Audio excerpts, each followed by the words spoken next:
आज का जो हमारा ये आई कैन गवर्न इनसाइट का जो 6th एपिसोड है, उसमें मिला जुला करके हम लोग कोविड-19 के परिप्रेक्ष्य में जो बिहार में जो स्वास्थ्य शासन प्रणाली है उस पर चर्चा करने के लिए इकट्ठे हुए हैं। आज का आंकड़ा ये है कि 75,000 का आंकड़ा बिहार में क्रॉस कर गया है। 400 से ज्यादा लोग मर चुके हैं। पिछले 1 जुलाई के महीने में 1 जुलाई को 10,000 के लगभग केस थे और 31 जुलाई आते आते 50,000 से ज्यादा क्रॉस हो चुके थे। तो मिला जुला के कहिए कि जो पॉजिटिविटी रेट जून तक में 4% के आसपास था, वो लगभग 12 से 13 के आसपास पहुंच गया। मतलब इस परिप्रेक्ष्य में हम लोग आज ये चर्चा कर रहे हैं, जो कि बहुत ही महत्वपूर्ण है हम सभी के लिए। हम सभी इससे प्रभावित हैं, कोई अपवाद बिल्कुल भी नहीं। तो आज हमारे साथ इस विषय पर बातचीत करने के लिए 3 बहुत ही अपने अपने क्षेत्र में अच्छे कर रहे और बहुत ही सुलझे हुए लोग हमारे साथ हैं। सबसे मैं पहले परिचय कराना चाहूंगा डॉक्टर एस रंजन, डॉक्टर सौरभ रंजन। सौरभ रंजन जी अभी एक दिल्ली यूनिवर्सिटी के द्वारा गांधी भवन के तरफ से इंस्ट्रक्शन मैनुअल टू मैनेज कोविड-19 एक बुकलेट आई है, जो बहुत अच्छी बुकलेट है। उसमें उसका उद्घाटन केंद्रीय स्वास्थ्य मंत्री के द्वारा किया गया है। उसके एक पैनलिस्ट हैं, पेशे से एमबीबीएस हैं, एलोपैथिक से उन्होंने एमबीबीएस किया महाराष्ट्र से, सोलापुर से, और अभी ये एक्यूपंक्चर में इनका काफी इंटरेस्ट हुआ है। इसके अलावा केवल सौरभ रंजन जी जो है वो healing science, energy healing, Japanese acupuncture और तरह के तमाम एक्सपेरिमेंट्स जो है उसको उन्होंने अपनाया है और उससे लोगों की चिकित्सा करते हैं। काफी जमीन से शुरुआत हुई है इनकी, लखीसराय जिले से हैं, संग्रामपुर गांव से। वहीं तक इन्होंने सरकारी स्कूल से अपनी पढ़ाई की, उसके बाद वो पटना आए। इनके पिताजी भी छोटे मोटे काम में से किसी तरीके से घर का गुजारा किया और इन्होंने कहिए कि इनका कहना है कि डिवाइन इंटरवेंशन की तरह ही ये एलोपैथी से मूव करके ऑल्टरनेटिव हीलिंग की तरफ जो है सो इन्होंने अपना रुख मोड़ा। और जिस तरीके से ये चिकित्सा करते हैं उसी तरीके से इनके सामाजिक कार्यों में भी रुचि रहती है। ये कई सारे अवेयरनेस कैंप ऑर्गेनाइज कर चुके हैं, करते रहते हैं, कई सारे ट्रीटमेंट सेशन करते हैं, कई सारे वर्कशॉप्स करते हैं। तो हम इनसे और भी डिटेल में जाएंगे। दूसरे हमारे आज के गेस्ट हैं चंदन। चंदन जी बी फार्मा किया है इन्होंने, उसके बाद एमबीए किया और ये इससे पहले सन फार्मा कंपनी में एरिया मैनेजर रहे हैं, मैंगलोर कर्नाटका में, बिहार से हैं। और वर्तमान में डीलाइट एनर्जी प्राइवेट लिमिटेड के बिहार हेड हैं। धर्मपुर दरभंगा इनका घर हुआ। सन फार्मा में ये एक सेल्स टीम को हैंडल करते थे और जो इनका जो उस समय में काम होता था बेसिकली किस तरीके से बिजनेस जनरेट करें, कैसे जो है सो अपने प्रोडक्ट्स के बारे में डॉक्टरों को बताएं। तो इन्हें 7 साल लगभग इन्होंने काम किया है और बहुत ही महत्वपूर्ण काम किया, जो कि और खास करके जिस एक जो आजकल मॉडर्न इकोनॉमी, न्यू इकोनॉमी का जो कॉन्सेप्ट है और उसके ये प्रोडक्ट हैं, फार्मा किया, एमबीए किया और अभी ये काम कर रहे हैं डीलाइट एनर्जी के साथ। तीसरे हमारे ऋषभ झा हैं। ऋषभ एमबीबीएस के फाइनल ईयर के स्टूडेंट हैं डीएमसीएच में, बेता चौक से हैं, उनका घर बेता चौक पे है।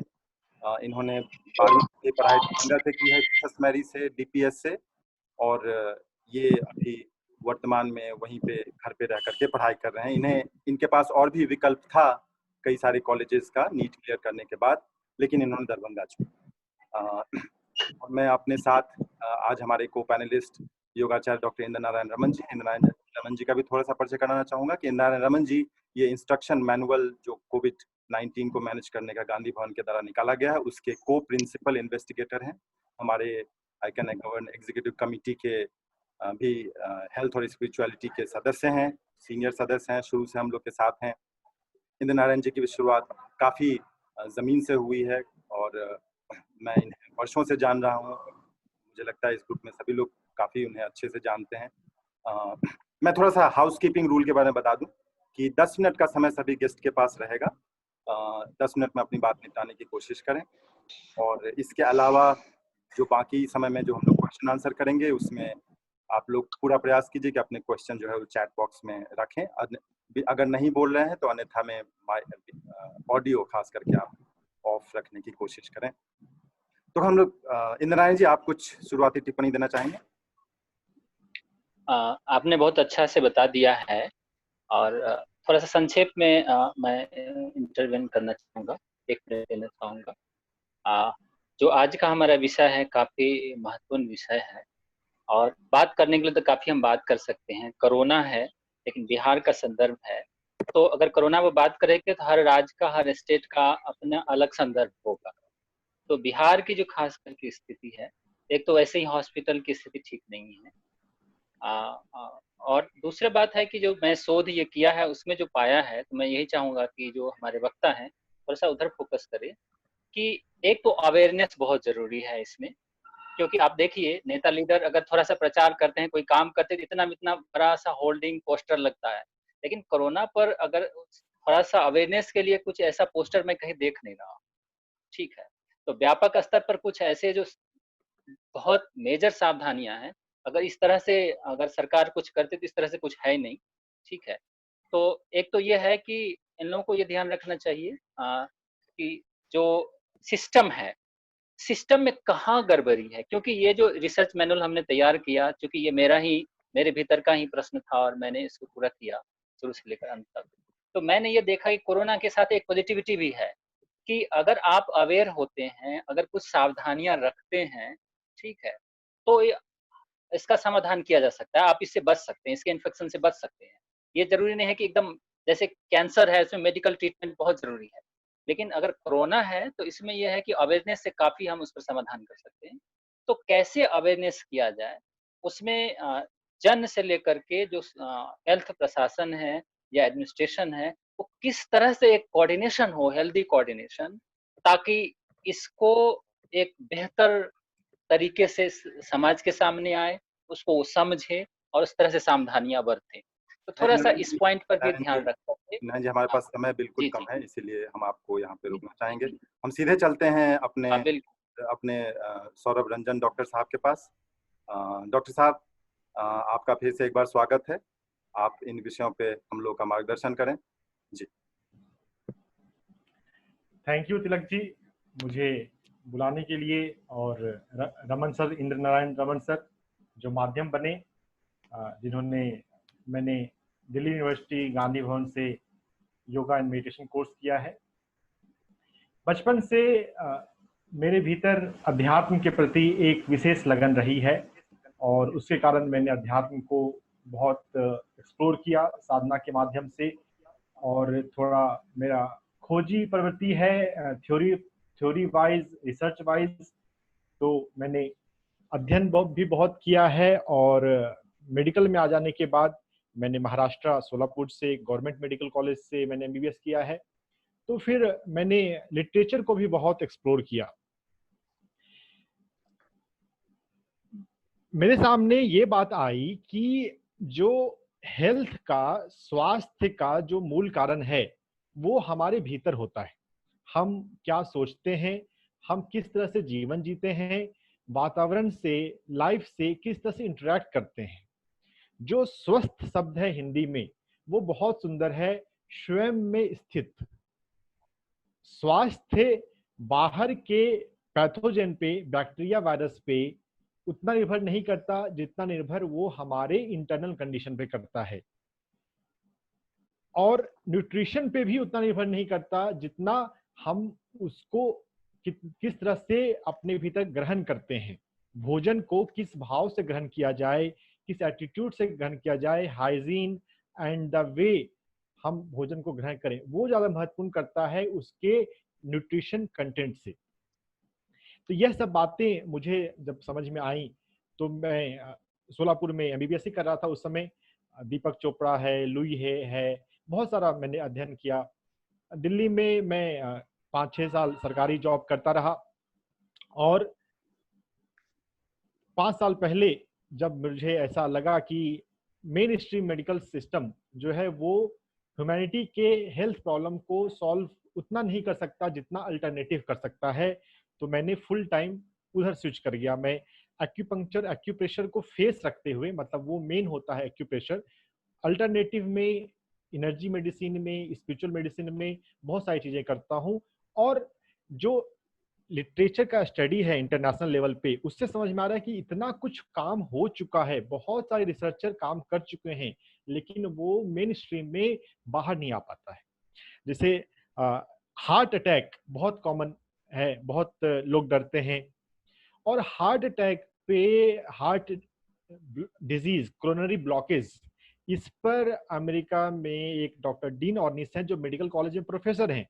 वो पिछले 20 साल से 30 साल से इतने रिसर्च कर चुके हैं, सभी मेडिकल जर्नल में उनका रिसर्च पब्लिश हो चुका है। लेकिन हमारा सिस्टम बहुत विचित्र है कि वो पब्लिक डोमेन में नहीं आ पाता है।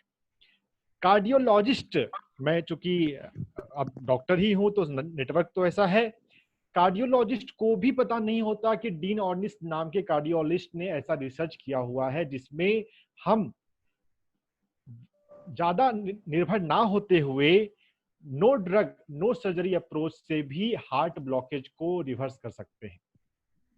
तो ये बातें बहुत विचित्र लगती हैं कि ये जो सिस्टम चल रहा है, इस सिस्टम का जो ड्राइविंग फोर्स है वो, आप मीडिया से हैं तो टीआरपी जानते हैं टेलीविजन पे। डॉक्टर साहब, मैं इन आपने सभी ये एक जनरल पूरी व्यवस्था की बात की कि किस तरीके से ऑल्टरनेटिव मेडिसिन कोरोना वायरस के कॉन्टेक्स्ट में ये चीज किस तरीके से लागू हो रही है। और मान लीजिए केस बहुत तेजी से बढ़ रहे हैं, बिहार में भी काफी तेजी से बढ़ रहे हैं, जहाँ पर कि जो एग्जिस्टिंग हेल्थ इंफ्रास्ट्रक्चर उसके बारे में बहुत सारे सवाल उठते हैं। आप खुद वहां से हैं, आपने वहां की व्यवस्था देखी है, आप खुद डॉक्टर बनने के पीछे आपने एक बताई कि कहीं भी कभी आप एक बार बीमार पड़े और आप जो हेल्थ सेंटर में गए तो वहां आपको कोई डॉक्टर ही नहीं मिला जो कि सही से इलाज करे। इसमें कोरोना जैसी महामारी से बिहार जैसे राज्य में लोग कैसे ऑल्टरनेटिव मेडिसिन का यूज करें, कैसे जो है सो अपने आप को बचाएं? देखिए, अल्टरनेटिव मेडिसिन सिस्टम जो है ये हॉलिस्टिक सिस्टम है। यहाँ पे शरीर को संपूर्ण रूप से देखा जाता है। एलोपैथी जैसा disease to disease, virus to virus approach differ नहीं करता। यहाँ पर इम्यूनिटी की बात है, रोग प्रतिरोधक क्षमता की बात है। हमारे भीतर जो डर, एंजाइटी अपनी जड़ें जमा चुका है, उसकी बात है करने की जरूरत है। और डर कम होता है नॉलेज से। जितना हम वायरस का नॉलेज लेंगे, रोग प्रतिरोधक क्षमता का नॉलेज लेंगे, और नॉलेज एक्टिवली लिया जाता है। अगर आपको टेलीविजन देखने की आदत है तो टेलीविजन पे तो वो चीजें आती हैं जो आपको दिखाया जाता है। हमें इस बात को समझना पड़ेगा कि हमें जिम्मेदारी अपने जीवन की, हमें एक्टिव होना है अपने रोग प्रतिरोधक क्षमता को समझने के लिए, बढ़ाने के लिए, मानसिक प्रक्रियाओं से, लाइफ स्टाइल से। ये आपने उसमें योग बहुत महत्वपूर्ण बात कही डॉक्टर साहब। एक चीज मेरे ध्यान में यहाँ पे ये आ रहा है कि मान लीजिए जो बिहार की खास करके और देश में हर जगह जो हेल्थ की जो व्यवस्था है वो कहीं ना कहीं गरीबों के प्रति जो है वो मतलब कि बहुत ही उनका अजीब सा रवैया होता है। चूंकि जो सोसाइटी के जो इलीट क्लास है, जो पैसे वाले लोग हैं, उनका पब्लिक हेल्थ केयर में कोई ज्यादा इंटरेस्ट होता नहीं, चूंकि वो अपना इलाज प्राइवेट हॉस्पिटल से कराते हैं। और इसका परिणाम ये होता है कि पब्लिक हॉस्पिटल्स जहां लोग गरीब लोग ज्यादा जाते हैं वो सफर करते हैं। इसको आप कैसे देखते हैं और इसके बारे में कुछ बताइए। तिलक जी, मैं एक किताब लिख रहा हूँ जिसका नाम है जीरो बजट हेल्थ। हमारे हेल्थ के लिए 80 से 90% स्वास्थ्य समस्याओं के लिए हमें हॉस्पिटल या किसी मेडिकल सिस्टम पर निर्भर होने की जरूरत ही नहीं है। अगर हम स्वास्थ्य को, ध्यान को, योग को समझकर अपने जीवन में अपना लेंगे। देखिए, समझने का महत्व है और उसको अपने लाइफस्टाइल का पार्ट बनाने का महत्व है। अब कुछ लोग ऐसा बोल सकते हैं कि यार इसमें तो समय लगेगा योग करने में। देखिए, मैं रिसर्च की बात करता हूँ, साइंटिस्ट हूं मैं। ऐसी बात आई है कि विम हॉफ, आइसमैन, 10 दिन उसने अपने 12 स्टूडेंट्स को ट्रेन किया और 10 दिन के बाद उनकी बॉडी में बैक्टीरिया का टॉक्सिन इंजेक्ट किया गया, लेकिन उनके शरीर में कोई इन्फ्लामेशन, इन्फेक्शन, फीवर के साइन नहीं आए। लेकिन डॉक्टर साहब एक चीज बताइए कि अगर व्यवस्था आपका स्वास्थ्य व्यवस्था अगर नॉर्मल इलाज नहीं कर पा रहा है तो लोगों तक आप ये बात पहुंचाएंगे कैसे? यहाँ असली सवाल तो यही है। हमें चेंज करने की जरूरत है। इलाज जो है वो हॉस्पिटल में नहीं है, इलाज जो है वो हमारे वे ऑफ लिविंग पे है कि हम किस तरह से जीवन जीते हैं। सरकार सब कुछ नहीं कर सकती, हमें अपना गवर्नेंस खुद से लेना होगा। एटलीस्ट स्वास्थ्य के मामले में तो लेना ही होगा। इसका कोई ट्रीटमेंट तो है नहीं, कोरोना का कोई ट्रीटमेंट है नहीं। एलोपैथी सिस्टम में अलग अलग एंटीवायरल वगैरह ट्राई कर रहे हैं और मेजॉरिटी के रिजल्ट सेटिस्फैक्टरी नहीं है अभी तक। ठीक है डॉक्टर और साहब, इस विषय पर हम आपके पास फिर से वापस आएंगे। मुझे लगता है कि अभी हम लोग दूसरे स्पीकर को भी सुन लें और फिर जी आगे चलते हैं। जरूर। चंदन जी, आपको आवाज आ रही है अपना?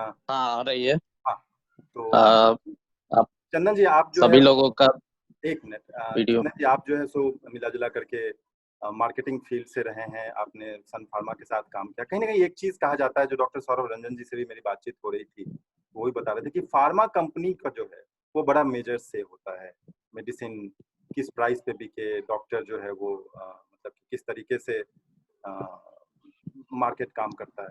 आप इस विषय पे खास करके अगर अपनी बात रख सकें तो ये हम लोग के लिए बड़ा अच्छा। चंदन। ठीक है, इस विषय को मैं अंत में थोड़ा सा टच करूंगा, लेकिन उससे पहले जो हमारा टॉपिक है, जो governance in health care, specially Bihar के संदर्भ में, तो उसके बारे में डिस्कस करना थोड़ा सा जरूरी है, क्योंकि अभी जो कोविड-19 के संदर्भ में हम लोग बात कर रहे हैं, तो इसमें हम लोग एक चीज बहुत मतलब देख रहे हैं या ऑब्जर्व कर रहे हैं, या जिसको थोड़ा सा गवर्नेंस के इशू पे थोड़ा सा बात करेंगे, क्योंकि हम लोग ये देखे हैं कि जो कंट्री कोविड-19 को अच्छी तरह से हैंडल की है, उनका हेल्थ इंफ्रास्ट्रक्चर या हेल्थ गवर्नेंस जो है वो अच्छा रहा। या भारत में भी अगर हम बात करें तो राज्य अच्छा किए, जैसे केरला एक एग्जाम्पल है, जो कि सबसे पहले केस वहाँ पे स्टार्ट हुआ था, और आज के डेट में अगर हम लोग देखेंगे तो वहाँ पे मोर्टेलिटी रेट सबसे कम है, वहाँ पे रिकवरी रेट सबसे ज्यादा है। तो ये देखने की जरूरत है और समझने की जरूरत है कि आखिर वहाँ पे क्यों हो रहा है, और बिहार जैसे या बाकी जो पिछड़े राज्य है वहाँ पे क्यों नहीं हो रहा है।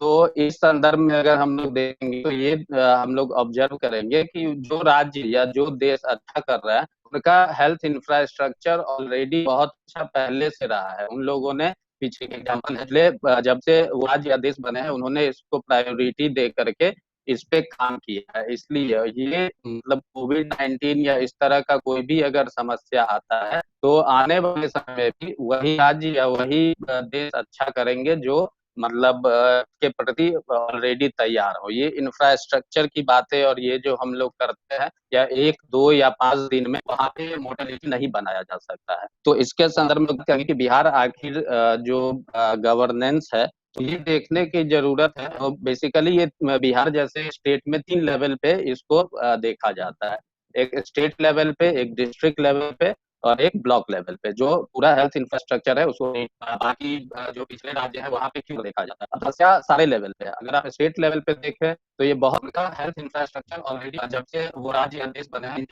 डायरेक्टर लेवल पे आने वाले समय में भी वही तैयार हो। ये इंफ्रास्ट्रक्चर की बात, कोई भी डायरेक्टर लेवल के जो लोग हैं वो कोई भी हेल्थ से रिलेटेड या मतलब इस फील्ड से रिलेटेड लोगों को डायरेक्टर लेवल पे नहीं रखा जाता है। वो मोस्टली पॉलिटिकल बैकग्राउंड से या कुछ, ये बहुत ज्यादा सेंट्रलाइज है। मतलब state health director level post पे बैठे रहेंगे तो डिसीजन कैसे लेंगे, तो वहां से जो है चीजें गड़बड़ होनी स्टार्ट होती है। उसके बाद अगर हम लोग देखें डिस्ट्रिक्ट लेवल पे चीजों को, तो डिस्ट्रिक्ट लेवल चीजें जो है और जो है वहाँ पे बेसिकली क्या होता है कि हम लोग जो नेशनल रूरल हेल्थ मिशन 2005 के तहत हम लोगों ने बनाया था ये डिस्ट्रिक्ट हेल्थ सोसाइटी करके। तो डिस्ट्रिक्ट हेल्थ सोसाइटी के हेड जो होते हैं वो chief medical officer, civil surgeon होते हैं, और उनका जो क्वालिफिकेशन होता है आज के डेट में भी एमबीबीएस होता है। उससे डिस्ट्रिक्ट लेवल चीजें जो है और जो है वहाँ पे बेसिकली ज्यादा नहीं होता है। और वो जो सिलेक्शन क्राइटेरिया होता है उसमें जो भी वो प्रोफेशनल उनका जो प्रोफेशनल आप बोलिए कि वो लोग क्या किए हैं या एजुकेशनल बैकग्राउंड है, इन सब चीजों पे बहुत ज्यादा खास ध्यान नहीं दिया जाता है। और चूंकि एक पर्सन डोमिनेटेड होता है, तो बेसिकली बिहार जितना ही उन लोगों का काम होता है। एक पार्टिसिपेशन, लोगों का पार्टिसिपेशन जो होता है वो मतलब कहीं पे भी, चाहे वो डिस्ट्रिक्ट लेवल हो, और उसके बाद अगर हम लोग ब्लॉक लेवल पे जाए जहाँ पे मेडिकल ऑफिसर्स लोग होते हैं समस्या, और उसके नीचे में और भी लोग होते हैं, तो वो लोग जो है कहीं पे भी लोगों का पार्टी, और वो जो उनका सिलेक्शन का क्राइटेरिया होता है उसमें जो भी वो प्रोफेशनल जो है वो चीज नहीं हो पाता है। और वो लोग ऊपर जो भी आदेश आते हैं बस उसको वो लोग पालन करने में रहता है। तो अच्छा इसके कारण चंदन, क्या होता है, लगता है जब ये आपका आपका कोविड आपका या ऑडियो क्रैक कर रहा है वेव थोड़ा होता सा। है तो चंदन जी, आपका ऑडियो क्रैक कर रहा है, आप वीडियो जरा अच्छा, ऑफ करके एक बार ट्राई कीजिए, ये शायद बेहतर क्वालिटी है जी। ठीक ठीक है।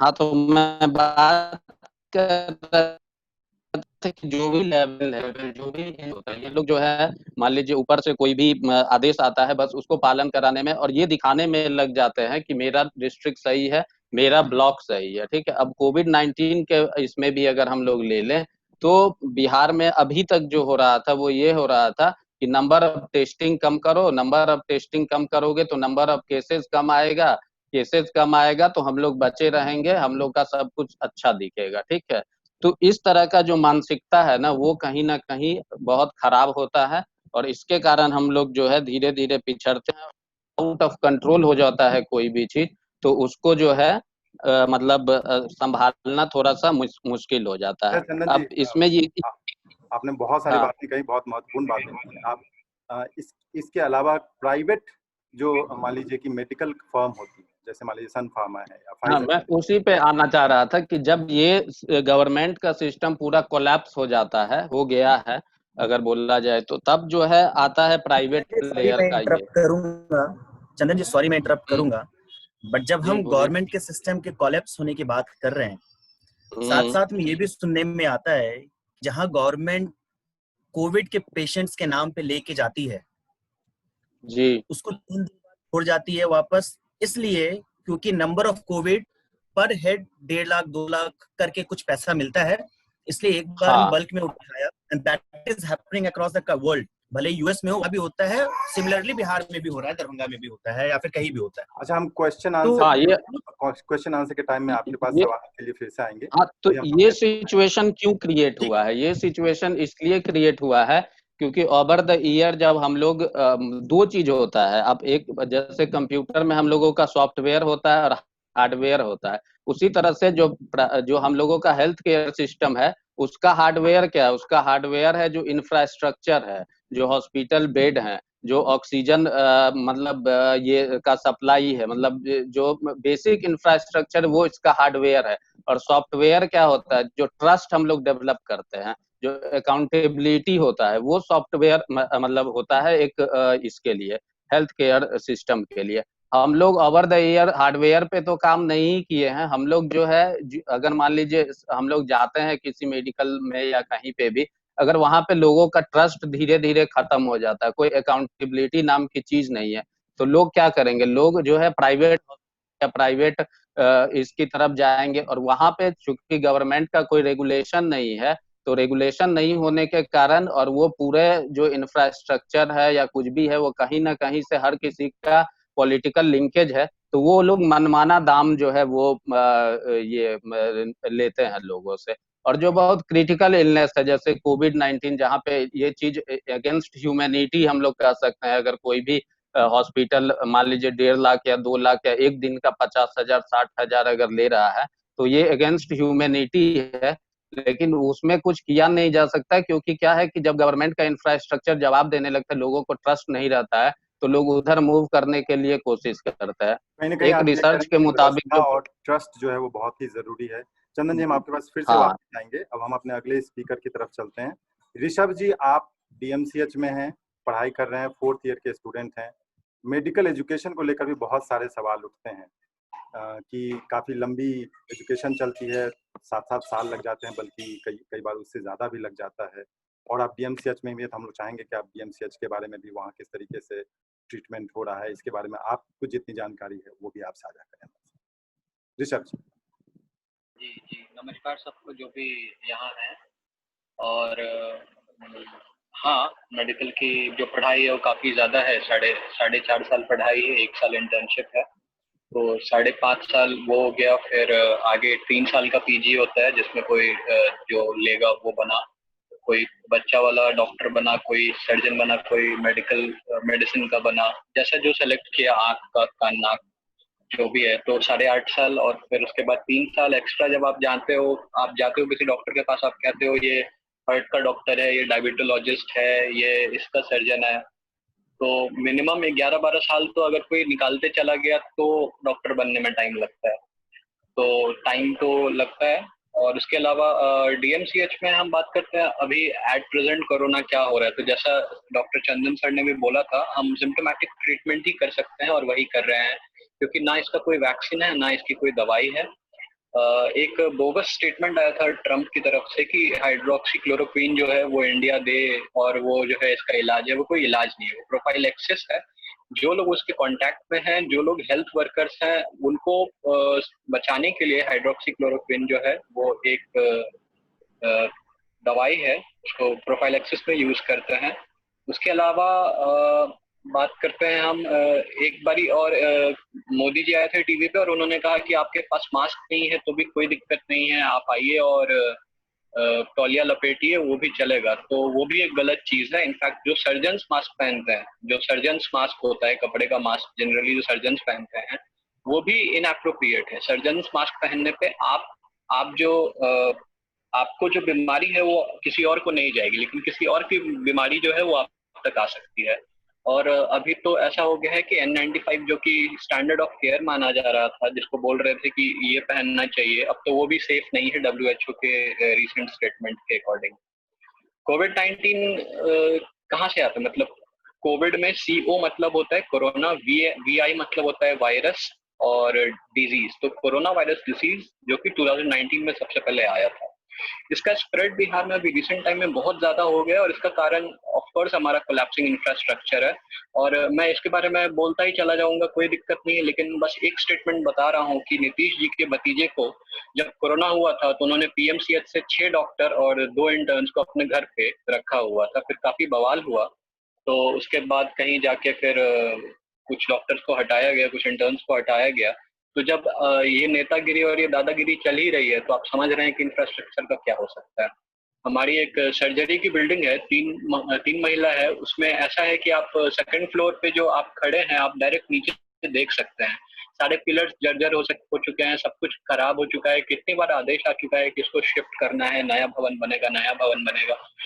और किसी दिन खुदा ना खास्ता कुछ हो गया, कोई भूकंप ही आ गया, हम लोग हैं भूकंप वाले क्षेत्र में, कुछ भी हुआ, वहां पे जो मरीज भर्ती हैं 200-300 मरीज जो भर्ती हैं और जितने सारे डॉक्टर्स हैं और सब हैं, कुछ नहीं बचेगा, सिर्फ मलबा बचेगा। और फिर शायद सरकार की नींद खुलेगी, ये क्यों नहीं हुआ, वो क्यों नहीं हुआ, कोई स्केपगोट बन जाएगा, उसको निकाल दिया जाएगा, प्रिंसिपल रैंसैक हो जाएगा, कुछ ना कुछ फिर सिस्टम होगा, फिर कुछ और कर देंगे। लेकिन अभी जब करना चाहिए तो नहीं, ऐसा नहीं हो पा रहा है।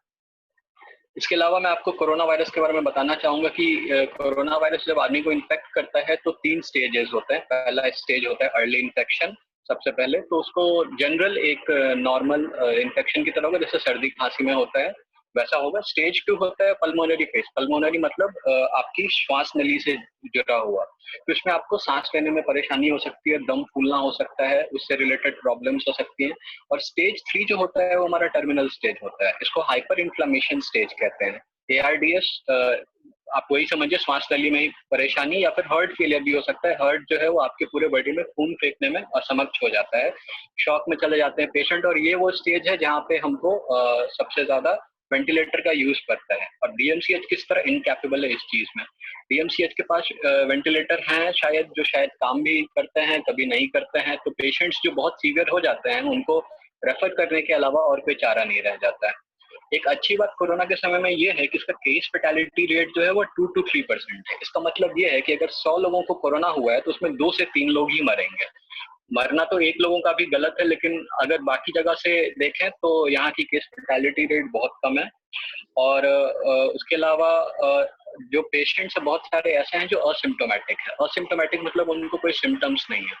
और कुछ ऐसे हैं जिनको लॉस ऑफ टेस्ट और स्मेल होता है, मतलब वो सूंघ नहीं पा रहे हैं कुछ दिन से या खा नहीं पा रहे हैं। और ये हम तब कहेंगे कि ये कोरोना से लिंक हो सकता है जब उनको सर्दी नहीं है या कोई एलर्जी। ऋषभ जी, आपने बहुत सारी DMCH के बारे में बहुत बोल्ड बातें कही हैं और आपने तीनों स्टेजेस की बात भी की। एक सवाल आया है, हमारे साथ धर्मजीत जी हैं, चूंकि अभी समय कम इसलिए मैं बोल दे रहा हूँ कि यूनिवर्सल मान लीजिए गाइडलाइन हर जगह कई कंट्रीज का होता है, लेकिन ये राज्य से स्टेट टू स्टेट वैरी करता है। बिहार के बारे में कहा जाता है कि अभी तक प्रॉपर एक गाइडलाइन जो कोविड का होना चाहिए यूनिफॉर्म जो काम करे सही से, वो नहीं। आप क्या सोचते हैं इसके बारे हाँ सही कह रहे हैं, वो गलत बिल्कुल नहीं कह रहे हैं। बहुत लचर व्यवस्था है यहाँ की, और बिल्कुल सही कह रहे हैं, यूनिवर्सल गाइडलाइन कुछ नहीं है। और हमको जो भी पता भी चलता है वो WHO से पता चलता है, उसके साइट पे जाके पता चलता है, ऐसा ही है। अच्छा, क्या गाइडलाइंस होने चाहिए और क्या नहीं है? गाइडलाइंस क्या होने चाहिए, क्या नहीं है, एक खास तो करके मान लीजिए बिहार जैसे राज्य में जहाँ पर के लोग काफी कम पढ़े लिखे हैं, 30 से 40% गरीबी काफी है, ऐसे राज्य में आप क्या सजेस्ट करें, किस तरीके के गाइडलाइंस होने चाहिए? गाइडलाइन यही है, अगर लॉकडाउन है भी तो लॉकडाउन नहीं है। जब तक 16 अगस्त तक खैर लॉकडाउन था, आप बाहर निकलते आपको हर जगह ही भीड़ दिखती, तो लोग घर में बैठे बैठे बोर होने लगे। लेकिन ये नहीं समझ रहे कि बोर होना है फिर भी ठीक, लेकिन बाहर निकलना मतलब अभी के समय में बहुत गलत है। तो उसका पालन अगर नहीं होगा, क्योंकि पहली बार जब लॉकडाउन हुआ था मैं देखता था पुलिस की गाड़ी हर समय गली तक में आ रही होती थी, कोई घर से तो नहीं निकला है, कोई दुकान तो नहीं खुला है, ये टाइमिंग है वैसा टाइमिंग है। लेकिन वो सब में कोई फॉलो अप रहा नहीं, क्योंकि फिर उन्होंने कहा कि अब केस बढ़ ही रहा है तो हम क्या कर सकते हैं, पूरे देश में बढ़ रहा है, बढ़ने देते हैं। और फिर बाहर से भी माइग्रेंट लेबर्स आए थे, उनसे भी बहुत लोगों को फैला है, बहुत जो बाहर से आए थे अच्छा, उनको भी हुआ है। ऋषभ जी, अभी समय हमारे पास थोड़ा कम है, एक सवाल ये मीटिंग खत्म होने से पहले कि मान लीजिए कि एक जो चीज आती है कि आप डॉक्टरी की पढ़ाई कर रहे हैं, डॉक्टरी की पढ़ाई ही कहीं ना कहीं अपने आप में एक बहुत ही कमिटेड होता है, बहुत लंबी पढ़ाई होती है, और कहीं ना कहीं बहुत सारे लोग डॉक्टर इसलिए बनते हैं ताकि वो सेवा भाव करें। क्या अभी जो व्यवस्था है, जिस तरीके से आप गुजर रहे हैं, जिस दौर से आप जो व्यवस्था देख रहे हैं, आपको इंस्पायर करता है कि आप आगे जाकर के जो जरूरत है वो करें, रादर देन कि आप कहीं प्राइवेट में चले जाएं या विदेश में चले जाएं? देखिए, अगर विदेश में मुझ जैसा कोई आदमी जाना चाहेगा तो वो कुछ अलग सीखने के लिए, कुछ जो यहाँ अवेलेबल नहीं है, वैसा कुछ जर्मनी में है या कहीं और है जो कि आगे टेक्नोलॉजी है, तो वो सीखने के लिए जाएगा। उसके आगे वापस आना नहीं आना वो तो खुद पे डिपेंड करता है। फ्री का सेवा में मैं बिलीव नहीं करता हूँ। मैं कहता हूँ हेल्प जितना होना चाहिए करना चाहिए। जब आप अपना पूरा 10-12 साल दे रहे हैं किसी चीज को पढ़ने के लिए, तो अब तो कोई भी घर पे एक प्लम्बर भी आता है तो वो भी 200 रुपए में नल ठीक करके जाता है। तो फ्री का सेवा में तो मैं बिलीव नहीं करता, लेकिन जितनी अगर अगर मैं हॉस्पिटल में पोस्टेड हूँ तो मैं ये बिल्कुल कहूंगा कि और करते हैं, डॉक्टर्स करते हैं, जो भी पेशेंट्स होते हैं उनको अच्छे से देखा जाता है। जो इंटर्न्स होते हैं, पीजी 3 साल के पीजी होते हैं, वो लोग प्रॉपर केयर करते हैं। जितना यहाँ पॉसिबल है उतना कर रहे हैं, जितना अब हो ही नहीं सकता। जैसे कैंसर के इलाज के लिए चाहिए इमेजिंग चाहिए, अब बहुत गरीब पेशेंट्स आएंगे, उनको हम सीटी स्कैन लिख देंगे या MRI लिख देंगे जो जरूरी है, तो 5,000 का MRI है, तो 5,000 वो एफोर्ड कर पाएंगे नहीं कर पाएंगे। तो अभी ये तो पॉसिबल नहीं है कि हम ही अगर ऐसे करने लगे सबका MRI वगैरह पे, तब तो दिक्कत ही है। तो उसका गवर्नमेंट कुछ करे, क्योंकि देवी शेट्टी नाम के एक सर्जन हुआ करते हैं, उन्होंने कर्नाटका में वर्ल्ड का सबसे बड़ा हार्ट हॉस्पिटल बना रखा है, नारायणा हृदयालय। तो उन्होंने कर्नाटका गवर्नमेंट के साथ एक सब्सिडाइज्ड प्लान बनाया है, जिसमें कि शायद 10 या 15 रुपए ऐसा ही कुछ है, आपको महीना में जमा करना, और आपका सारा जो हेल्थ चेकअप ये सब फ्री है। आपका हार्ट का ऑपरेशन जिसमें 2-2.5 लाख रुपए लगता है वो फ्री है, और वो काफी अच्छा परफॉर्म कर रहे हैं। उनका 5-6 आपने लगता है ब्रांचेस कि इस खुलने वाला तरीके है। की व्यवस्था, डॉक्टरों को सिस्टम ऐसा होना चाहिए जो इंस्पायर करे कि आप इस तरीके की व्यवस्था करें, प्राइवेट सेक्टर भी केवल पैसे कमाने में ना लग रहे, साथ में कुछ देवी सेट्टी टाइप के सेटअप्स भी और भी शुरू, हमारे तरफ भी शुरू। क्या सिस्टम ऐसा इंस्पायर करता है? आप डॉक्टरी कर रहे नहीं हैं, लगता तो आपको भी ये लगता, मुझे भी ये लगता, तो हर किसी को होगा, ये अच्छी चीजें होनी ही चाहिए, बट हो रही है या नहीं वो इम्पोर्टेंट है। सुनने में तो लग ही रहा है, लेकिन ऑफ कोर्स अच्छा है अगर मैं एज ही ए ऐसा सिस्टम, करता हूँ मुझे। आप वहाँ स्टूडेंट हैं, आपको सिस्टम हम्म। से, आप जिस सिस्टम के पार्ट हैं, आपको लगता है कि सिस्टम इतना आपके लिए कर रहा है कि आप कल पे बैक करें, आपको कुछ करना चाहिए? ये मैं पूछ रहा हूँ कि सिस्टम आपको इंस्पायर करता है या नहीं करता है? सिस्टम इंस्पायर करता है या नहीं करता है? करता ही है। मैं जो सीख रहा हूँ मेरे डॉक्टर्स से, मेरे टीचर्स से, उन सब से जो सीख रहा हूँ मैं तो कल देने की कोशिश करूंगा ही। सेवा भाव है ही मन में, वो लगभग हर डॉक्टर के ही होता है, तो बिल्कुल देना चाहूंगा, इसमें कोई दो राय नहीं है। अच्छा, हमारे पास थोड़ा सा समय और भी है, आई थिंक मैं एक इन्फॉर्मेशन दे दूं इससे हम्म। पहले सब लोगों को कि ये मीटिंग 40 मिनट के लिए अभी शेड्यूल्ड है, जो हमारे पास प्लान है उसमें। तो इसके बाद हम लोग फिर से रिकनेक्ट करेंगे, और जो लिंक आपको पहले भेजा गया था उसी लिंक पे फिर से, जैसे आपने क्लिक करके ज्वाइन किया था उसी तरीके से फिर से ज्वाइन करेंगे। इस बीच एक विजय विजय जी, आपको आवाज आ रही है? आप सवाल पूछना चाहेंगे? विजय जी। ऋषभ, पहले उससे पहले मैं आपसे जानना चाहता हूं कि आप डॉक्टर बीएम हेगड़े को जानते हैं? डॉक्टर बीएम जी हेगड़े। जी जी जी जी, डॉक्टर बीएम हेगड़े को जानता हूँ मैं, उनकी किताब पढ़ी नहीं है बट मैं जानता हूँ। तो उनके बारे में कुछ तो आप बताइए कि क्या आपने सुना है, उनका उनका क्या कहना है कोरोना को लेकर। वो मणिपाल यूनिवर्सिटी के वाइस चांसलर रह चुके हैं, कार्डियोलॉजिस्ट रह चुके हैं, उनको पद्मश्री मिला है।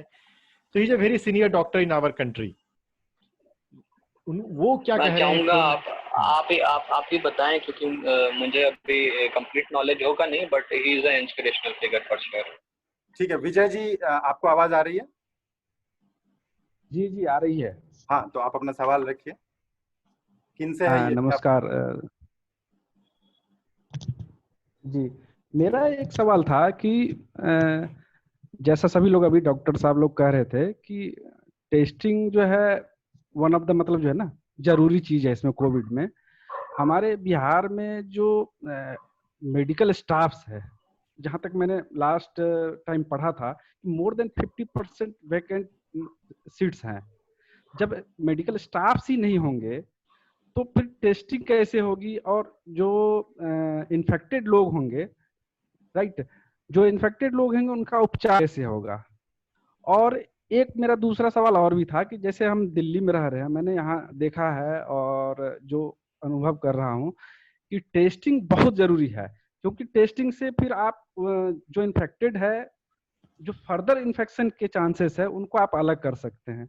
तो बिहार में इस तरह से जितनी कम टेस्टिंग होती है, इससे नहीं लग रहा है कि मतलब ये मतलब जो है ना, अभी तो ठीक है हमारे बिहार में मोर्टेलिटी रेट डॉक्टर साहब जैसे बता रहे थे कि अन्य राज्यों की तुलना में कम है, पर ये आने वाले टाइम में मतलब भयभीत करने वाला चीज नहीं है कि जिस तरह से बढ़ रही है संख्या, कि अगर हम टेस्ट कम करेंगे तो ये और बेतहाशा मतलब गति से बढ़ेगी, और फिर हमारे पास हेल्थ वर्कर्स भी कम है और जो सिचुएशन है काफी खराब हो सकती है।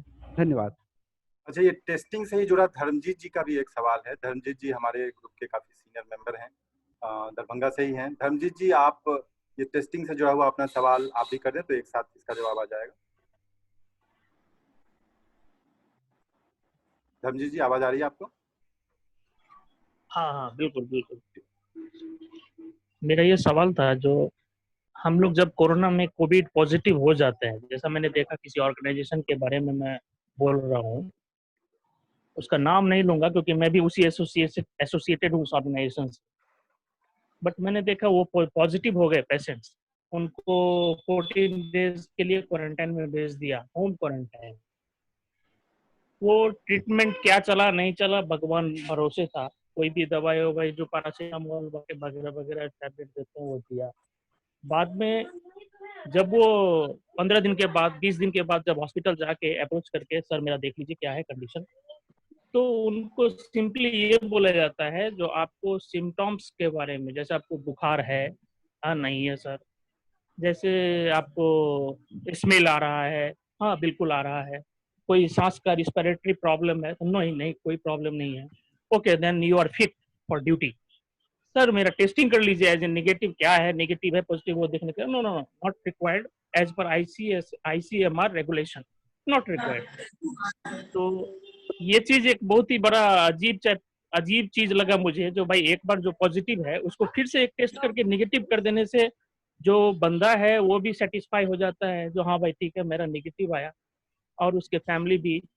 तो ये एक बड़ा थ्रेट है हमारे लिए, हम लोग झेल रहे हैं, हम लोग साथ में काम करते हैं, वो बंदा आया और वो टेस्ट नहीं हुआ उसका जो नेगेटिव है या पॉजिटिव है, लेकिन हम लोग साथ में काम कर रहे हैं, भगवान भरोसे है ये सिस्टम। अच्छा, ये किन से आपका सवाल है? ये ऋषभ जी से भी है? हाँ डॉक्टर साहब कोई भी हमको इसका जवाब दे दे, जो अगर टेस्टिंग नहीं हो तो क्या वो सेफ है नहीं है, क्योंकि उसको तो पता नहीं है जो मेरा पॉजिटिव है या नेगेटिव है। हमें लगता है डॉक्टर जी जी डॉक्टर जी रंजन भी इस विषय पे अपनी राय रख सकते हैं। उसके बाद एक बार फिर से हम लोग ऋषभ जी के पास इस विषय पे आएंगे। डॉक्टर रंजन, देखिए, आप ऑल्टरनेटिव हाँ मेडिसिन की भी हाँ बात कर रहे हैं, ये सवाल आई थिंक बहुत रेलेवेंट है।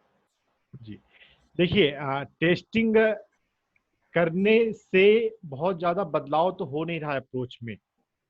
इन्फेक्शन से आप प्रिकॉशन लेने की बात कर रहे हैं, चारों तरफ जब हमारा जो पॉपुलेशन है, हम न्यूजीलैंड और ऑस्ट्रेलिया जैसे नहीं है जहाँ पर लोग बहुत कम है, लोग दूर पे रहते हैं। यहाँ पॉपुलेशन डेंसिटी दिल्ली की बात हो, बिहार की बात हो, काफी है। यहाँ पर हम सेपरेशन आइसोलेशन बहुत ज्यादा नहीं कर सकते। हमको लगता है कि हम अपने घर में कमरे में अलग हो जाएं, लेकिन वो बहुत ज्यादा इफेक्टिव नहीं है। उसकी बजाय नेचुरल इम्यूनिटी पे काम करना ज्यादा अच्छा है। और ये सिर्फ मैं नहीं, senior cardiologist doctor BM Hegde बोल रहे हैं, नागपुर से चेस्ट फिजिशियन हैं डॉक्टर KB थुमाने बोल रहे हैं कि ये मान जो लीजिए डर डॉक्टर रहे साहब, हैं। ये ठीक है, कई लोग, और मुझे लगता है कि ये KB तुमाने और BM हेगड़े के साहब के अलावा भी और कई लोगों ने, लेकिन दुनिया में मान लीजिए कि अभी एक ओवरवेलमिंग मेजोरिटी जो है डॉक्टरों का और कई देशों का, वो ये कह रहे हैं कि क्वारंटीन, अलग थलग रहना, ये भी बहुत जरूरी है। ठीक है, देखिए जितना पॉसिबल है उतना हम कर लें। अब मेरे घर में मेड आती है, मैंने उससे पूछा कि आप तुम्हारे घर में कितने कमरे हैं? उसके घर में एक कमरा है और 6 सदस्य हैं। बताइए प्रैक्टिकल लेवल पे उसके घर में अगर किसी को होगा तो वो कैसे क्वारंटाइन कर सकती है अपने घर में किसी को या सेंटर में? चलिए, ये बहुत ही और रेलेवेंट आपने ये किया। और हमारे पास ऋषभ हैं, नोजोकोमियल इन्फेक्शन टर्म आता है, हॉस्पिटल एक्वायर्ड इन्फेक्शन। जब हम हॉस्पिटल के सेटअप में होते हैं तो चाहे हम कितना ही पीपी किट लगाकर हम उसको ब्रेक करें, लेकिन हॉस्पिटल इन्वायरमेंट में रहने की वजह से उस इन्वायरमेंट में आपको इन्फेक्शन होने के चांसेस ज्यादा रहते हैं। ना सिर्फ कोरोना वायरस बल्कि दूसरे बैक्टीरिया वायरस भी वहां पर ज्यादा रह सकता है। इसलिए जो होम केयर हो सकता है, जब भी कोई इन्फेक्शन की बात हो तो आप हॉस्पिटल से जितना दूर रहें वो ज्यादा सेफ की बात है। चलिए, और यहाँ पे तो कोई ट्रीटमेंट ही नहीं है, तो हॉस्पिटल में ही रह के क्या कर लेंगे? ठीक है। कुणाल जी, आपका एक सवाल था ऋषभ जी से। कुणाल जी,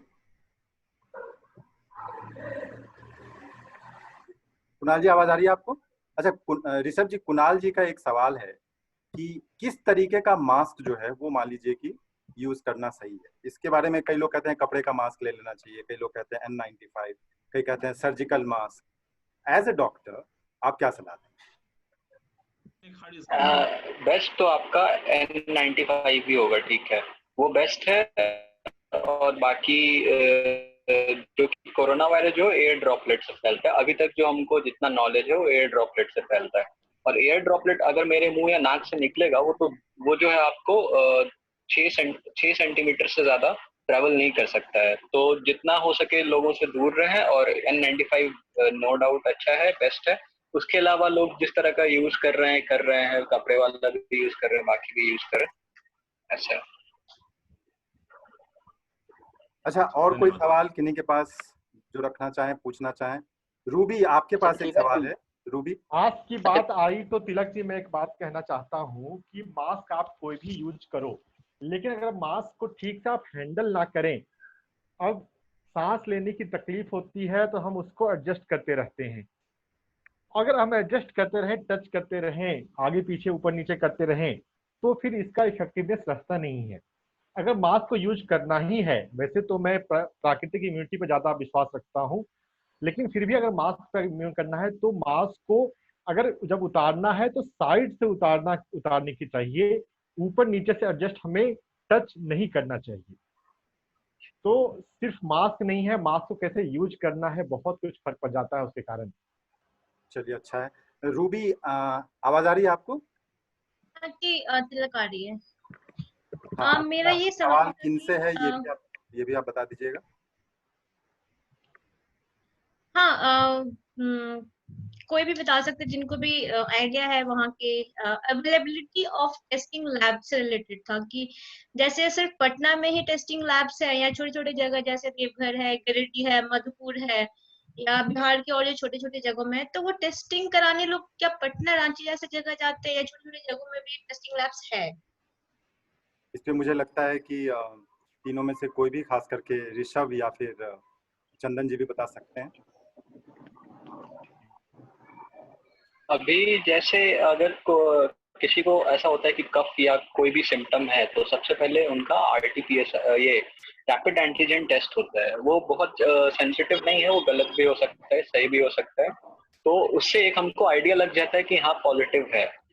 बहुत ही सीवियर केस जो होता है उसमें हम RT-PCR टेस्ट करते हैं। वो आप उसको आपको मेडिकल कॉलेज जो भी है जैसे दरभंगा है तो दरभंगा DMCH है, तो ये 2-3 जिलों का है यहाँ पे, और फिर SKMCH मुजफ्फरपुर हो गया तो वहाँ हो गया, और फिर पटना में तो 2-3 कॉलेज हैं ही। तो जो जहाँ पे मेडिकल कॉलेज है वहाँ पे आपको RT-PCR टेस्ट, जो कि अभी तक सबसे सही नतीजा दे सकता है, वो।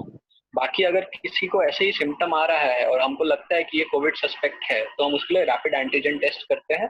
मैं फिर रिपीट करूंगा, उसका स्पेसिफिसिटी जो होता है वो बहुत बढ़िया नहीं है, वो सही भी हो सकता है, गलत भी हो सकता है, लेकिन एक हमको आइडिया लग जाता है कि सिम्टम भी आ रहा है और पॉजिटिव भी है, तो हो सकता है कि ये पॉजिटिव हो, भले हमको बाद में RT-PCR कराने के बाद पता चले कि वो नेगेटिव है। अच्छा चंदन जी, आपसे ये जो उन्होंने कहा है उससे जुड़ा हुआ मुझे एक सवाल ध्यान में आ रहा है कि मान लीजिए प्राइवेट कंपनियों की बड़ी भूमिका होती है, किसी भी कोई भी जरूरत होती है दवा की या रैपिड टेस्टिंग किट की जैसे भी जरूरत होती है, तो चीन ने जैसे बहुत जल्दी रैंप अप कर ली अपनी कैपेसिटी, हम लोगों ने भी किया है, लेकिन शुरू में थोड़ा सा 1-1.5-2 महीने तक लगा कि हम लोग ठीक से रैंप अप अपनी कैपेसिटी नहीं कर पाए। बिहार में भी नंबर ऑफ टेस्ट को लेकर के और टेस्टिंग किट्स को लेकर के बहुत सारी इशू आ रही है। आप प्राइवेट सेक्टर में कंपनी के साथ काम करते रहे, आप इसको किस तरीके से देखते हैं, या ऐसा क्यों हो रहा है? इसमें देखिए दरअसल क्या है कि इस तरह का सिचुएशन जो आया है हम लोग को, ये मतलब हम लोग इसके लिए प्रिपेयर्ड नहीं थे, ठीक है। तो पहला जो हम लोग का लॉकडाउन हुआ था, और इसमें जैसे आप बात करेंगे PPE किट या N95 मास्क, अगर आप दूसरे करेंगे ना जैसे जापान वगैरह, तो वहाँ पे लोग ऑलरेडी मान लीजिए ये नहीं भी होता है मतलब इस तरह का, तो उन लोगों का एक कल्चर है ये सब चीज, मतलब मास्क वगैरह पहनने का या ये सब। हमारे यहाँ ये सब कल्चर है नहीं। अब जो बिकता है वही कंपनियां बनाती हैं, ठीक है। जैसे PPE किट वगैरह हो गया या कुछ, तो जैसे जैसे डिमांड आता है वैसे वैसे लोग बनाते हैं, ठीक है। तो अभी जो है, अभी आप देखेंगे तो पहला लॉकडाउन जो हुआ था स्ट्रिक्टली हुआ था, या उसके बाद भी जो हुआ, उसका यही एक उद्देश्य था कि हम लोग अपना जो इंफ्रास्ट्रक्चर है और जो भी मतलब हम लोगों को तैयारी करनी है वो हम लोग कर ले, और उस हिसाब से फिर जो है वो किया गया। फिर उसमें प्राइवेट प्लेयर वगैरह भी अपॉर्चुनिटी देख करके, जैसे आप पहला लॉकडाउन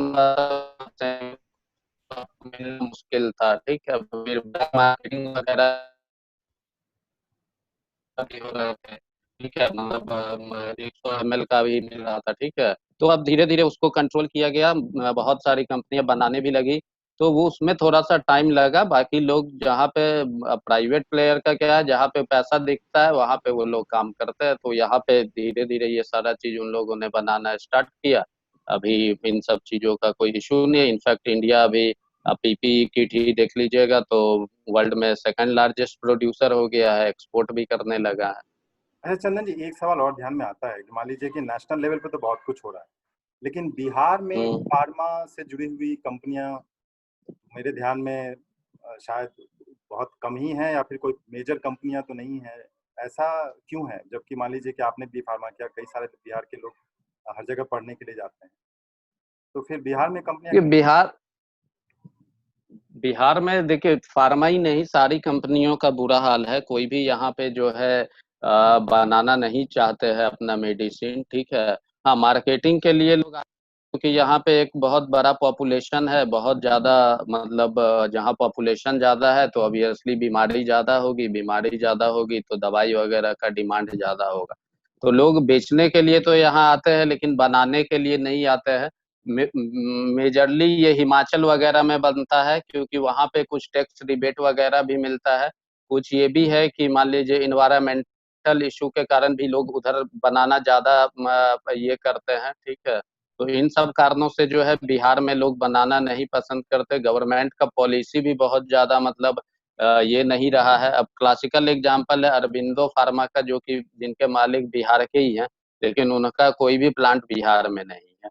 तो अब आप सोच सकते हैं कि किस तरह से लोग जो है बिहार में नहीं बनाना चाहते हैं, बाहर में, चूंकि उन लोगों को सपोर्ट मिला है शुरू से ही, तो इसलिए वहीं पे वो लोग अपना बनाते हैं।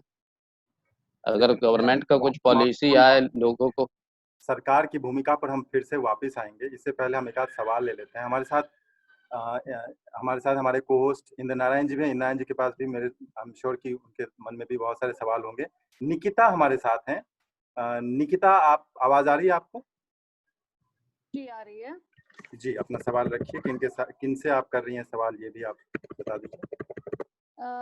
जी, मेरा सवाल डॉक्टर रंजन सर से है कि उन्होंने कहा अभी टेस्टिंग की इतनी ज़रूरत नहीं है क्योंकि उसका कोई मतलब नहीं है, तो इम्यूनिटी बूस्टिंग पे ध्यान देना चाहिए।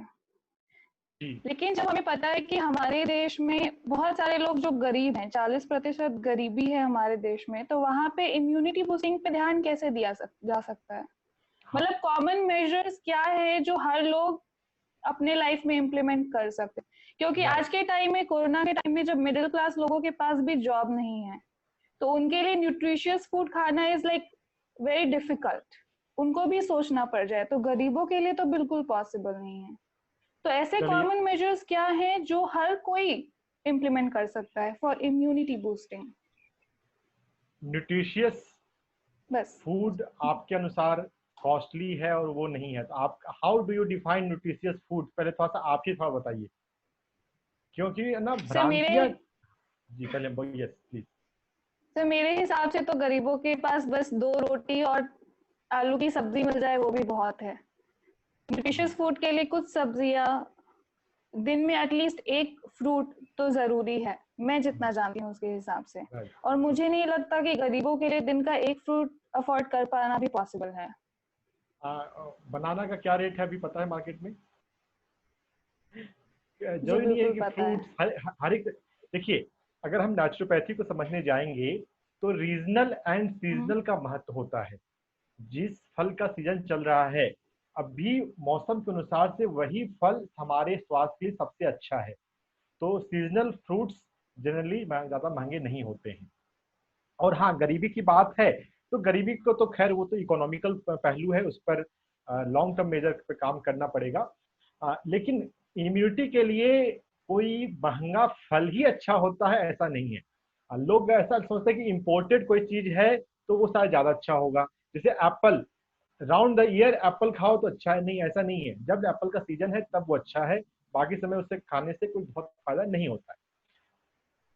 जो सीजनल फ्रूट्स है वो खाना है। आपने बात की रोटी की, नेचुरोपैथी के सिस्टम को जब हम समझने जाएंगे तो अगर हम सीरियल को बंद कर दें, जो मैं एक मेडिकल एक्टिविस्ट हैं विश्वरूप राय चौधरी, जिनके पास मेडिकल डिग्री नहीं है लेकिन एक्सपीरियंस बहुत है, अपने लिंक्डइन पे वो क्लेम कर रहे हैं कि 10,000 कोरोना के पेशेंट उन्होंने ठीक किए हैं बाय वर्किंग ऑन डाइट।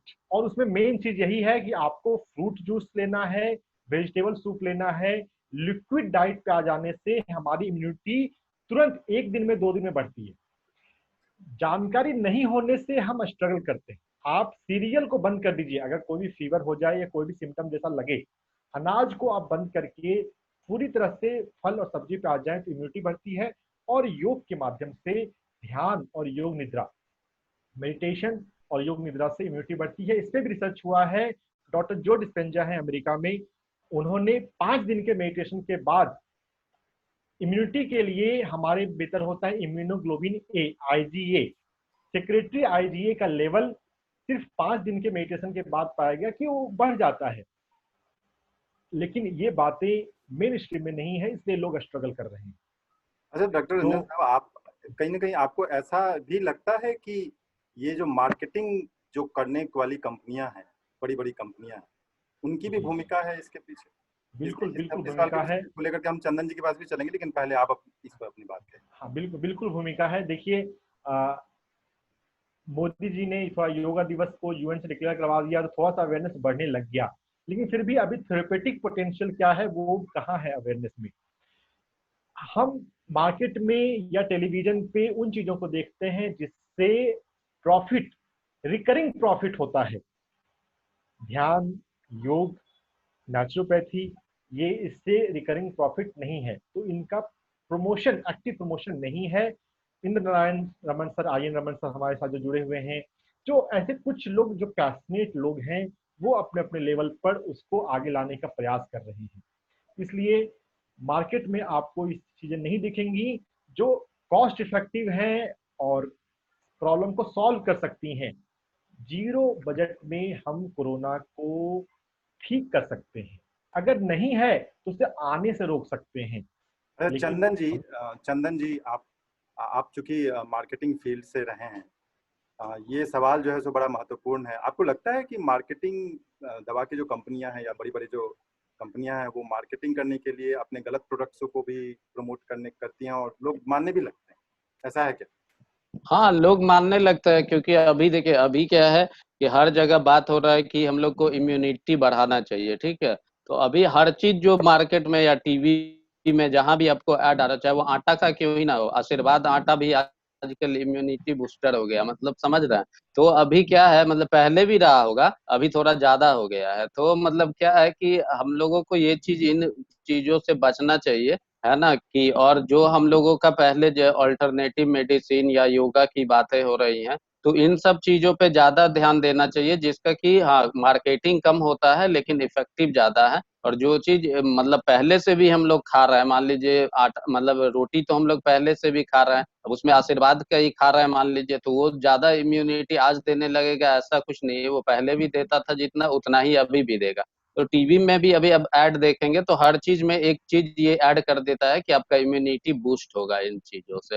तो वो चीज तो है ही, मार्केटिंग कंपनी जो चीज मार्केट में मतलब लोग देखते हैं कि इससे अभी ज्यादा बिकेगा, तो उसको जो है उस पे ज्यादा फोकस करके उसका मार्केटिंग करने लगते कई हैं। सारे हैंड सैनिटाइजर्स इसीलिए आने शुरू हो हमें गए कि इम्यूनिटी और कोरोना को भगा देगा। हाँ, डॉक्टर रंजन हाँ, अब हैंड इसी सैनिटाइजर का ही एग्जाम्पल अगर हम लोग लेते हैं, तो कोरोना से पहले एक भी ऐड नहीं आता था, और भारत में हमको लग रहा है 99% लोग जानते भी नहीं होंगे कि हैंड सैनिटाइजर नाम का एक चीज होता है, ठीक है।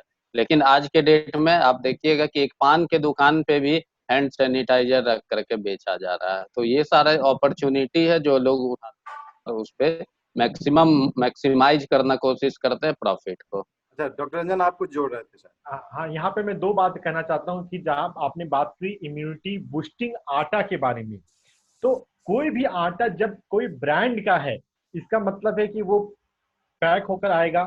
जो भी खाने पीने की चीज प्लास्टिक में या किसी भी बॉक्स में पैक होती है, तो फिर वो खाने लायक उतनी नहीं रह जाती।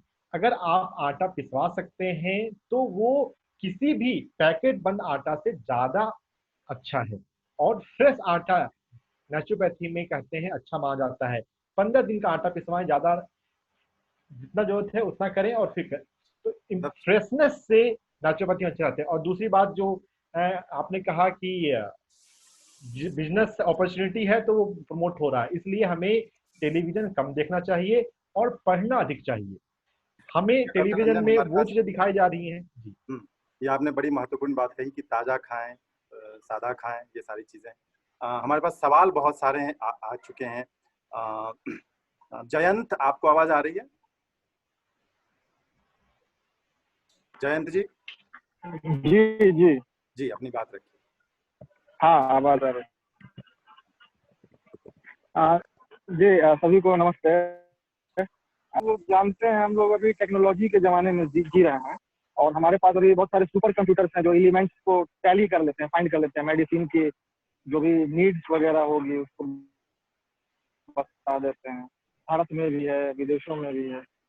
206 कंट्रीज है यहाँ पे जो कि मतलब कहते हैं कि चिल्लास है, हर जगह पहुंच है। तो जबकि ये आपको कोरोना वायरस जो है, ये पुराना वायरस है, उसके बारे में पढ़ रहा था अभी कल ही। तो सारा वायरस आया था मिडिल ईस्ट के टाइम, मिडिल ईस्ट में, तो उसी से रिलेटेड ये एक तरह का वायरस जिसको कोविड-19 नाम दिया है। ऐसा क्या हो रहा है या क्यों इस तरह से हम लोग अभी पीछे हैं वैक्सीन वगैरह बनाने में, या फिर आप कहें कि मेडिसिन उसकी नहीं आई है। रोज WHO जो है अपना बयान बदल लेते हैं, कभी कहते हैं कि जो होल वाले मास्क है वो मत पहनिए, कभी कहते हैं कि आप वो वाले मास्क पहनिए, फिर कहते हैं कि आप 10 मीटर का सोशल डिस्टेंसिंग कीजिए, फिर कहते हैं नहीं 6 मीटर में भी काम हो जाएगा।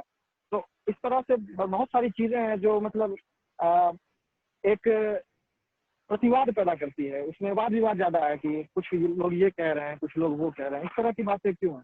मतलब एक तो डॉक्टर यूनिट ही है जो आपस में एक दूसरे की बात को नहीं मान रहा। तो ऐसा क्या है, अभी हम लोग रिसर्च नहीं कर पा रहे हैं, फाइंड नहीं कर पा रहे हैं, और वैक्सीन वगैरह नहीं आ पा रही है। कोई भी इसका जवाब देना चाहे? अच्छा, हमें लगता है कि समय हमारे पास कम है, इसलिए एक आध और जो सवाल है वो हम एक साथ ले लें। प्रतिमा कुमारी है हमारे साथ, उनका ये कहना है। प्रतिमा, आपको आवाज आ रही है? तो आप अपना ऑडियो वीडियो। यस सर, आ रही है सर जी। हाँ हाँ पूछिए। हेलो, अपना जी, वीडियो ऑन कर लीजिए प्रतिमा जी। हाँ सर ऑन किए हुए हैं। अच्छा, तो हाँ अपनी बात रखिए।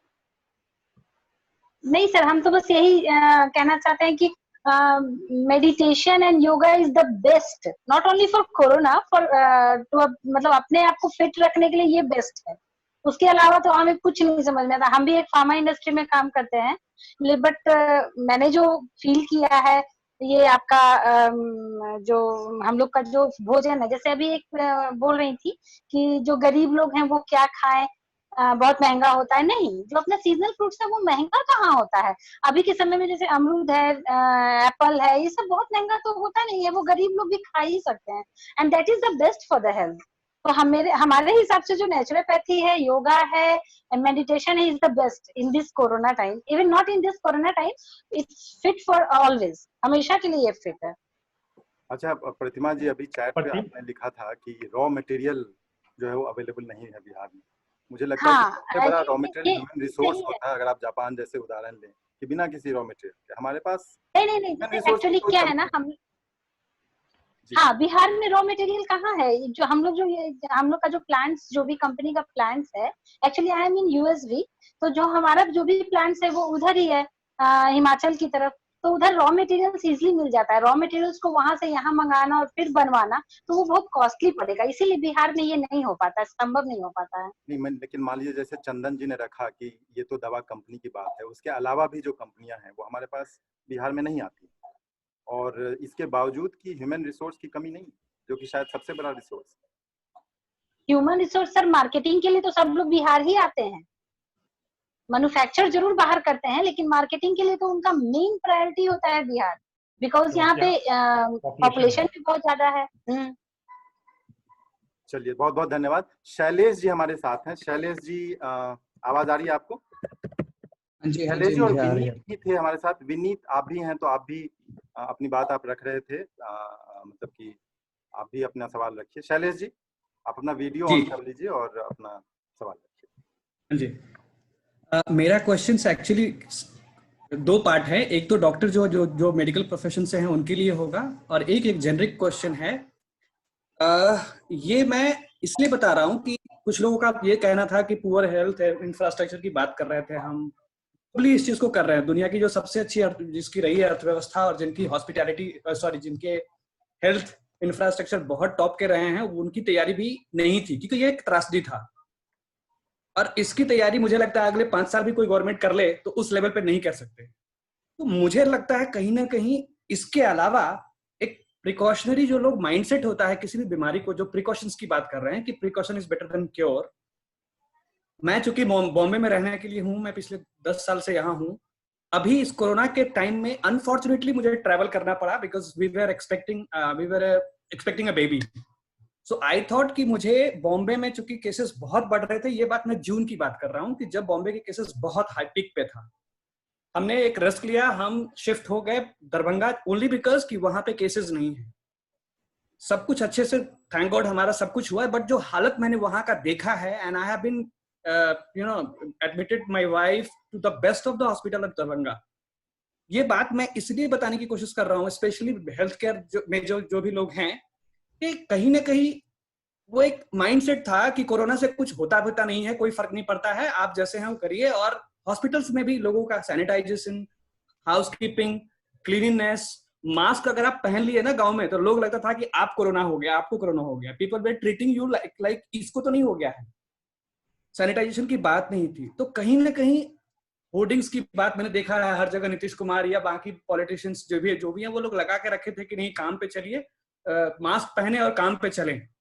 लेकिन इन चीजों का कहीं ना कहीं हमारे माइंडसेट में वो एडेप्टेबिलिटी की जरूरत थी। मैंने देखा है लोगों को पान खा के, जिस स्वाब टेस्ट की बात कर रहे हैं आप, कि इसका टेस्ट सबसे पहले स्वाब से आपके आता है, और उसको आप इतने आसानी से उड़ा रहे हैं, मोटरसाइकिल पे बैठ के आप पान खा के फेंकते जा रहे हैं। आप जहां तहां थूकने की तो पूरी आजादी है। इन सब चीजों पे बात कब होगी? कोई एक as an icon government organisation है जहां हम इन ऐसे भी चीजों को लेके आ सकते हैं, जहां पे सिविक सेंस जो है, समय हमारे पास कम पड़ रहा है, तो आप अपनी बात तो अगर उसके लिए मेरा ये था कि एक तो ये पार्ट है कि सिविक सेंस कहीं ना कहीं मिसिंग है, दूसरा पार्ट के हेल्थ केयर जो डिपार्टमेंट है, जो भी वर्कर्स हैं, उनको थोड़ा इसमें प्रोएक्टिवली लोगों को मना करना चाहिए था। I have seen doctors were appreciating, मतलब वो मना भी नहीं कर रहे थे पेशेंट्स को अगर वो डिस्टेंस नहीं कर रहे। एंड मैंने तब भविष्यवाणी, मतलब मैं बॉम्बे में हूँ, living my family there, but I am now scared कि सिचुएशन यहाँ से ज्यादा खराब, और मैंने बोला था कि अगले 1 महीने में ये सिचुएशन बहुत खराब होगी, और वही हो रहा है। हम आपको रोकना चाहेंगे, हमारे पास समय एकदम कम 4 मिनट। सॉरी कोई नहीं। हम लोग अब सवाल नहीं ले पाएंगे, इसीलिए आगे चलते हैं। और मेरा एक अंतिम जो मेरे ध्यान में आ रहा है कि मान लीजिए कि चंदन जी ने भी और ऋषभ जी ने भी इस पे बड़े जोर शोर से ये बात उठाई कि किस तरीके से सही क्वालिफिकेशन वाले लोग और सही काबिलियत वाले लोग जो है वो व्यवस्था में नहीं आ पाते हैं। तो एक उदाहरण अगर लें कि बिहार में पिछले 2 महीने में 2 हेल्थ सेक्रेटरी बदले गए, और उसके पीछे कौन कारण था ये शायद बिहार सरकार ही अच्छे से बताएगी।